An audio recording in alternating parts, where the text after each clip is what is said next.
سلام، این اولین ویدئوییه که من از سری داروهای بیهوشی توی کانال یوتیوب خودم یعنی Your Average Anesthesia Nurse دارم ضبط میکنم. دارویی که اینجا راجع به صحبت میکنیم دکسمدتومدینه.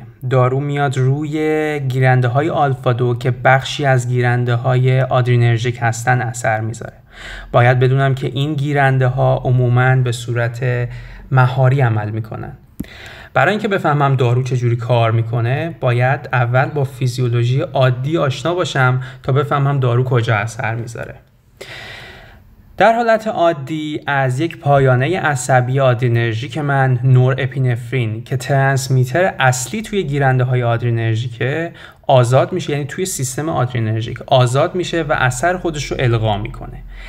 اگه سیستم مهاری وجود نداشته باشه این نورپینفرین هی غلظتش بالاتر میره و من مدام اثرش رو میبینم، یه اثر تشدید شده میبینم چون غلظتش توی سیناپس هی داره بالا و بالاتر میره.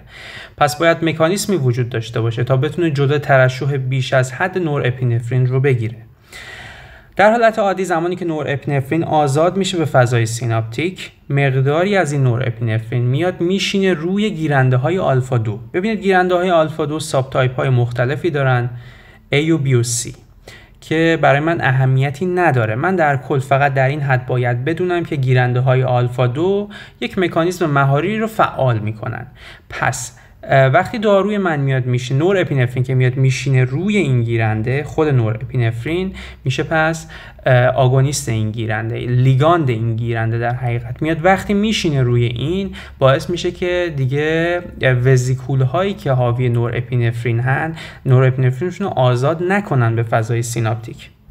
زمانی که من دارو رو میدم به بیمار و دارو به اینجا میرسه میاد میشینه روی همین گیرنده ها چون آگونیسته، میشینه روی گیرنده و همین اثری که نورپینفرین داشت رو القا میکنه و جلوی آزادسازی نورپینفرین رو میگیره. این باعث میشه که من دیگه تحریک روی گیرنده های آدرینرژیک نداشته باشم. چه اثراتی ممکنه ببینم؟ بیدردی میبینم، سدیشن میبینم، هایپوتنشن میبینم، برادیکاردی میبینم، کاهش آستانه تشنج میبینم، کاهش آزادسازی کاتکول آمین ها رو میبینم. همه این اثرها اینجوریه که داره القا میشه. حالا من توی این خانواده یعنی آگونیست های آلفا 2 تا دارو دارم، کلونیدین و دکسمدتومدین. فرقشون با هم دیگه چیه؟ فرقشون توی افینیتی یعنی تمایل به اتصال به گیرنده آلفا 2. دکس تمایل خیلی بالاتری داره نسبت به کلونیدین. کلونیدین 220 و دکس 1600. اگه بخوام مقایسه کنم این دوتا میتونن روی آلفا 1 هم اثر بذارن ولی با افینیتی خیلی پایین تر که کلونیدین میشه 220 به 1 و دکس میشه 1600 به 1. خب چه کاربردهایی برای من داره این دارو؟ میتونم در پروسیجر هایی که نیاز هست توشون بیمار بیدار باشه در حین پروسیجر ازش استفاده کنم برای اینداکشن بیهوشی. مثلا توی اویک کرانیاتومی برای مثال ببینم که سیستم اون بخشی از مغز که مربوط به تکلم آسیب ندیده.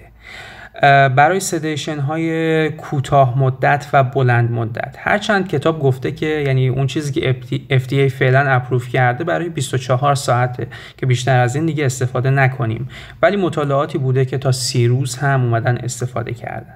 برای کاهش فشار خون در روش هایپوتنسیو، در تکنیک کنترل هایپوتنسیو میتونم ازش استفاده کنم. برای بیدردی میتونم ازش استفاده کنم، به خصوص به عنوان یک داروی اضافه همراه بوپیواکاین و همینطور برای درمان سندروم ترک.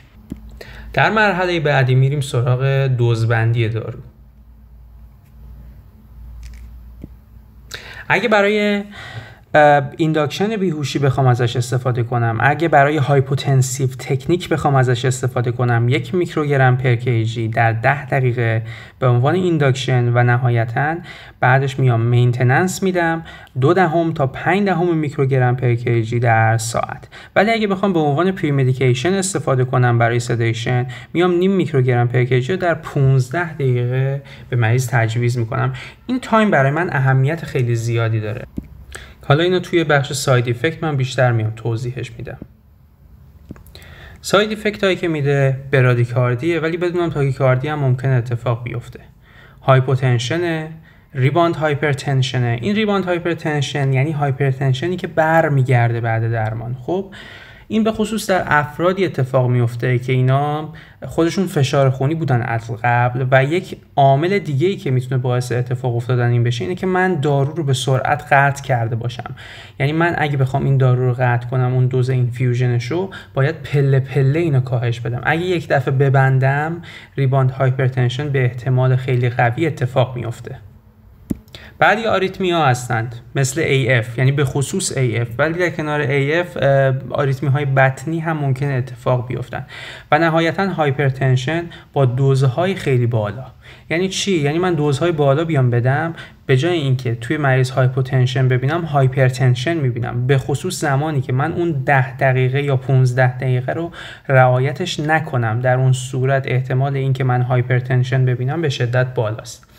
خب یه سری نکات تکمیلی هم بگم در موردش. یکی این که با این دارو به هیچ وجه فراموشی اتفاق نمیفته، که یکی از اهداف من در بیهوشی هست. فراموشی با این دارو اتفاق نمیفته. پس زمانی که من بخوام بیهوشی رو القا کنم و نیاز بشه مریض فراموش کنه اون چیزی که در عمل داره اتفاق میفته رو، باید حتما یک دارو در کنار این بدم. دوم که با این دارو آپنه اتفاق نمیفته، ولی من کاهش در مینت والیوم خواهم داشت. بعدی اینکه وقتی که من از این دارو استفاده میکنم، مثل سایر داروهای وریدی من، مک هوشبرهای استنشاقی من کاهش پیدا میکنه و متابولیسم این دارو کاملا هپاتیک هست و هیچ متابولیت اکتیوی نداره. دیگه این دارو رینوپروتکتیو هست. علاوه بر این که رینوپروتکتیو دقیقا مثل پروپوفول، در کنار این میتونه باعث بهبود تبادل آب و سدیم بشه و در بیمارانی که مشکلات کلیوی دارن میتونه مفید باشه.